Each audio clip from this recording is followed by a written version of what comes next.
I finally won a bet with my man Aqib Talib, and I cannot wait for tomorrow's Arena Gridiron.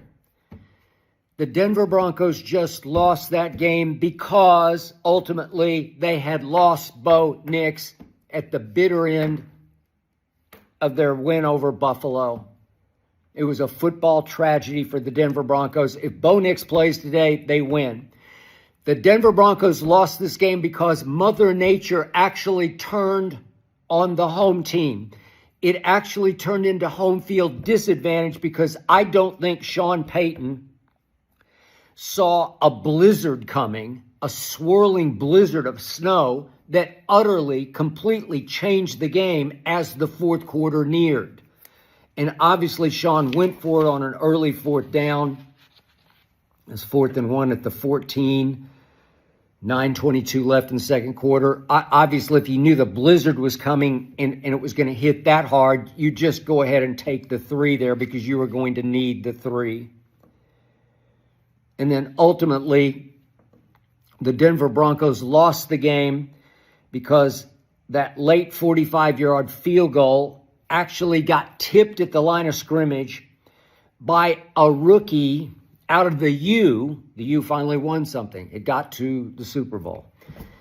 Out of the U, named Leonard Taylor III. He's 6'3.5", 303. He was undrafted out of the U, a defensive tackle who got signed by the Jets. A Jet, one of this year's Jets, just made it to the Super Bowl because he got cut in October and quickly picked up onto the practice squad by the New England Patriots. And he was the one whose fingertips saved the game today. 45-yard field goal. I thought with the wind, even with the snow, I thought it'd be pretty easy from 45. And I was shocked when it missed until I saw the replay. Leonard Taylor III got his fingertips on the ball and saved the AFC Championship game for the New England Patriots. And ultimately, the Patriots won, not because of Drake Maye's arm. He was awful today, all things considered. They had 65 yards passing today, 65 yards passing. But guess what, ladies and gentlemen? Drake Maye had 65 yards rushing, 10 times for 65 yards, and they were all the key plays of the game for the New England Patriots offensively came because of Drake Maye's legs. I kept saying, well, let him throw it one time late to see if you could save the game. And on the critical third down, finally, at least Josh McDaniels got a little clever and let him roll out and beat the edge rusher to the edge and get just a step and just enough to convert the third down and end the football game. Congratulations to the New England Patriots.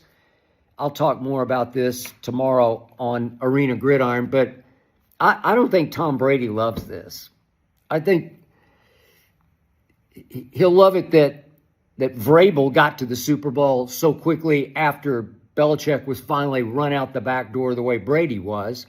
But I don't think Brady's going to love it for his legacy that some second-year starter, as he was, flipped the switch right back and got right back to the Super Bowl. I think it'll, in Tom's eyes, diminish his legacy a little bit. I don't think he was rooting for Drake Maye today, and I definitely don't think he's going to be rooting for him to win the Super Bowl. But I'll get into that later.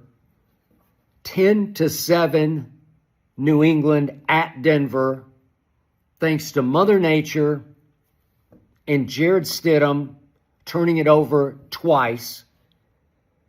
The big sack fumble came late in the first half and just absolutely changed the game.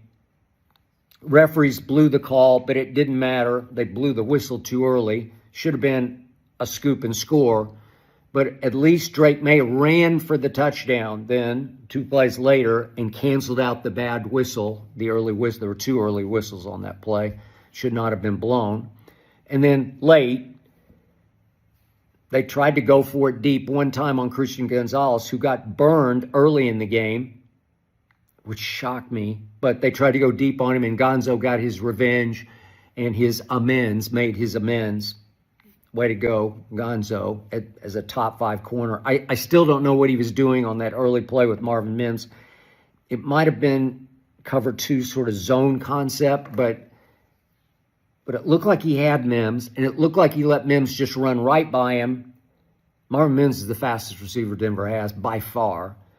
And he got smoked, and it gave them their lone touchdown. But guess what? It was 7-0 with 10:19 left in the first quarter, and Denver never scored again because Bo Nix was up in a box watching Jared Stidham. Jared Stidham did a few good things early and then just froze up as the game froze up. Congratulations, New England. I can't wait for tomorrow's Arena Gridiron. It's the hottest show on television.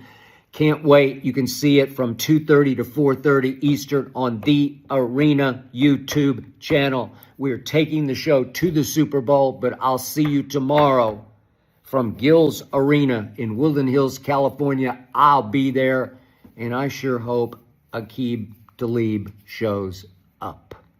I got something for him tomorrow. At this point, it's remarkable, and it really does go to Phil, as he pointed out, about understanding the game on that day and the changing machinations of that game, Teddy, and then riding it to get where you have to go, regardless of what it looks like. Great effort, gutsy effort, tough performance. I mean, all season long. I mean, I tip my cap to Mike Vrabel and this football team. Nobody thought they would get to this point. They've earned it. They deserve it.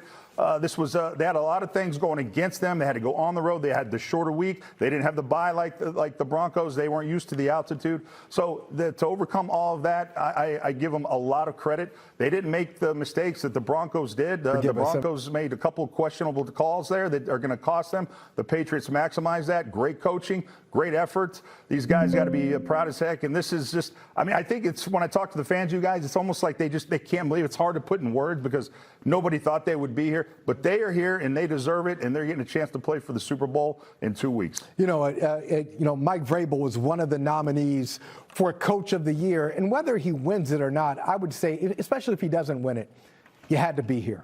You had to be here to understand the coaching job that he has done with this Patriots team. Like maybe Mike McDonald gets it, maybe Liam Cohen gets it, but Mike Vrabel, Curran, took a lot of different parts, a lot of remnants from this organization that some people had written off as sunk cost. Like Kayshon Boutte, you know, last year you didn't think, okay, that he's going to be a major part of this team. Even like a backup tackle like Lowe, you didn't think that he would be a big part of the team. So he took some of the spare parts from the previous regime, brought in his guys, brought in some coaches he knew, some coaches he didn't know, and brought it all together. And Curran, I think they really changed throughout the season. You go back to that game 1 against the Raiders and where they were today, this is a completely different team.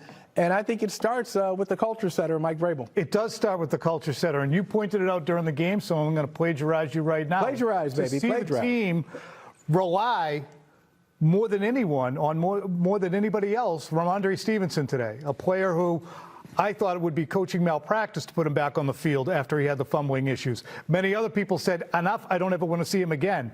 But the Patriots stuck by him, and they rewarded him. This team was Frankenstein together. I mean, this defense is, Phil, we've gone through it, all the free agent pickups who have made major contributions. It's upwards of 8, 9, 10, or 11 on both sides of the ball. And then it's first-year players who are contributing.